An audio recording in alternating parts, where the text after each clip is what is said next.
यो आम सभा गर्ने क्रममा अघि हाम्रो अग्रज वक्ताहरूले पनि भनिसक्नु भएको छ। दुईटा आम सभा भएको थियो त्यो दिन। दुईटैको प्रकृति हेरौँ न त, लोकतन्त्रवादीको र अब राजावादी भन्ने गरिया छ हैन। अब राजावादी हुँदै होइन भन्ने सबैको व्याख्या नै आइसकिरहेछ, विभिन्न चर्चा पनि भइरहेको छ।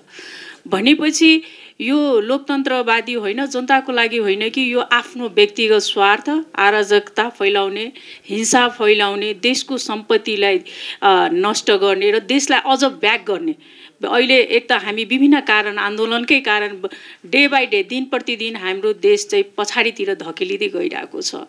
र यो सरकारी सम्पत्ति क्षति गरेको भनेको कसको हो त? त्यो जनताको सम्पत्ति होइन? त्यो जनताको ट्याक्सबाट किन्या होइन र? जडीबुटीमा त्यत्रो आन्दोलन क्षति भएको छ हैन, त्यसमा कसको सम्पत्ति गयो त? त्यो जनताकै सम्पत्ति हो नि, त्यो जनताकै ट्याक्सबाट चल्या हो नि। भनेपछि आफूलाई सिध्याएर आफू बन्छु भन्ने परिकल्पना गर्नु भनेको कतिको जायज हो त भन्ने कुरा पनि एउटा ठुलो प्रश्न छ के। तर म आफू नै हो है, त्यो पनि म नै हुँ भन्ने कुरा चाहिँ राजावादीले किन बुझेन त भन्ने कुरा हो के। त्यसले गर्दाखेरि यो आन्दोलन कस्तो किसिमको गर्ने, आम सभा कस्तो किसिमको गर्ने, आम सभा र जनताको विचार लुट्ने भनेको त आइडियोलोजी नै होइन र? विचारले पनि त गर्न सक्थ्यो होला नि त। उहाँले आफ्नो विचार किन दिन सकेन त? राजतन्त्र थियो हैन, त्यसपछि प्रजातन्त्र आयो, लोकतन्त्र भए। भनेपछि लोकतन्त्र आउँदाखेरि त लोकतन्त्रवादीले आफ्नो आइडियोलोजीले लोकतन्त्र ल्याएको हो नि त। तर राजावादीले राजतन्त्र पुनः फर्काउनलाई किन आफ्नो आइडियोलोजी छड्न सकिरहेको छैन त? किन डिस्प्ले गर्न सकेन? किन मोटिभेट भएन? किन उसले हिंसा हत्या नै गर्नुपर्छ त? र अर्को कुरा चाहिँ मैले यता सुरक्षा निकायको तर्फबाट हेर्दाखेरि बिचरा ती सुरक्षाकर्मीहरूसँग केही छैन, हात हतियार, एउटा लट्ठी र एउटा आफूलाई प्रोटेक्सन गर्ने त्यो एउटा सिसाको ब्लक मात्रै, मोटरसाइकलको हेलमेट लाएको छ। त्यसलाई यहाँहरूले मैदानमा खटाउँदाखेरि इक्विपमेन्ट दिनु पर्दैन त? त्यसको सुरक्षा कसले गर्ने? त्यो मानव होइन? त्यसलाई ढुङ्गा मुढा गरेको देख्दाखेरि जिउ सिरिङ्ग भएर आउँछ। त्यसले गर्दा ती सुरक्षाकर्मीहरूलाई, त्यही त जनताको लागि, हाम्रो लागि खटिएका सुरक्षाकर्मी हो नि त।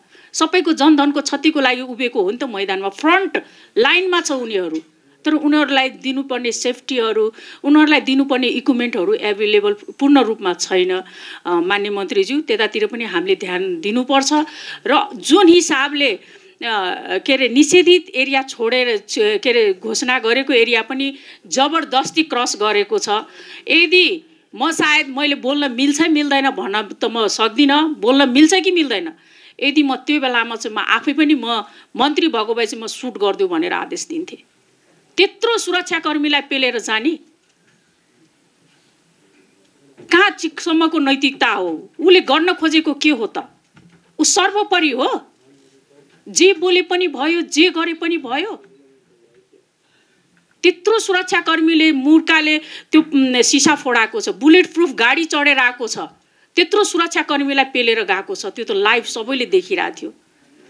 र यो अश्रु गयासको पनि कुरा आइरहेछ। हामी सदनमै थियो त्यो दिन पनि। पहिला सुरु प्रहरीको हतियार खोसेको निजाउँछ, त्यसपछि प्रहरीले गोली चलाएको हो। सबै प्रहरीको हतियार खोज्दा भए के हुन्थ्यो? त्यसकारण यो अराजकता हो, यसको चाहिँ गहिरो छानबिन हुनुपर्छ र जोसुकै पनि दोषी छ त्यसलाई कडाभन्दा कडा सजाय चाहिँ गर्नै पर्छ। त्यसले गर्दाखेरि चाहिँ यस्ता घटनाहरू निन्दनीय हो। र अब लोकतन्त्र आइसकेपछि फेरि हामी चाहिँ राजतन्त्र फर्काउँछौँ र यो देशको शक्ति, ठुलो शक्तिले लोकतन्त्र लिएर आएको हो। र योभन्दा माथिल्लो अन्य कुनै शक्ति छ जस्तो मलाई पनि लाग्दैन। अब त्यसको भ्रममा जानु भनेको त अब मूर्खता हो कि के हो, त्यो त आफैले अन्डरस्टुड कुरा हो। त्यसले गर्दाखेरि चाहिँ राज्यले प्रशासन संयम भएकै हो। अझ प्रशासन अबको दिनमा यस्ता आमसभाहरू हुँदाखेरि कडा रूपमा उपस्थित हुनुपर्छ र दण्ड चाहिँ गर्नै पर्छ। होइन भने यो देशमा दिन प्रतिदिन अराजक बढ्दै जान्छ। त्यसको जिम्मेवार भोलि राज्यले लिनुपर्छ। त्यसले गर्दाखेरि मैले र विभिन्न वक्तव्यहरूमा स्पष्टीकरणमा प्रधानमन्त्रीज्यूले पनि भन्दै आउनु भएको छ, गृहमन्त्रीले पनि जवाफ दिँदै आएको हामीले सुनि नै रहेका छौँ। अब भ्रमित जनतालाई पार्ने हो भने अब जनता पनि भ्रमित हुन्छ भने जनताले भोग्नुपर्छ त्यसको परिणाम। त्यसले गर्दाखेरि चाहिँ माननीय मन्त्रीज्यूलाई आग्रह छ कि यसको 2 जना युवाले ज्यान गुमाएका छन्, कतिपय घाइते पनि भएका छन्। त्यसले गर्दाखेरि घाइतेले पनि उहाँहरूको ट्रिटमेन्टको चाहिँ पैसा राज्यले चाहिँ व्यवस्था गरिदिनुपर्छ होला जस्तो मलाई लाग्छ र पीडित परिवारलाई 2 जना युवाको परिवारलाई पनि कहीँ न कहीँ सम्बोधन हामीले गर्नुपर्छ भन्ने मैले आग्रह गर्दै मेरो कुरा यही राखेँ। हस्, धन्यवाद।